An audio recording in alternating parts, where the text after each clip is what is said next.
sea level cycle.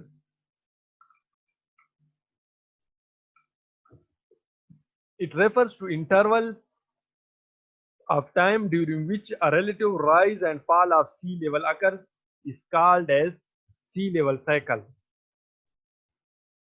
Sea level cycle is defined according to the duration of the complete cycle, that is from fall to fall or rise to rise.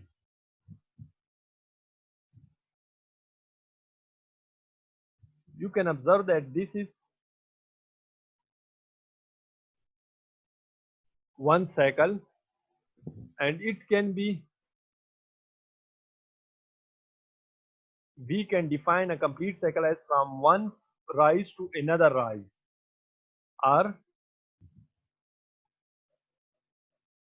in other words, from one fall to another fall, or in other words, from one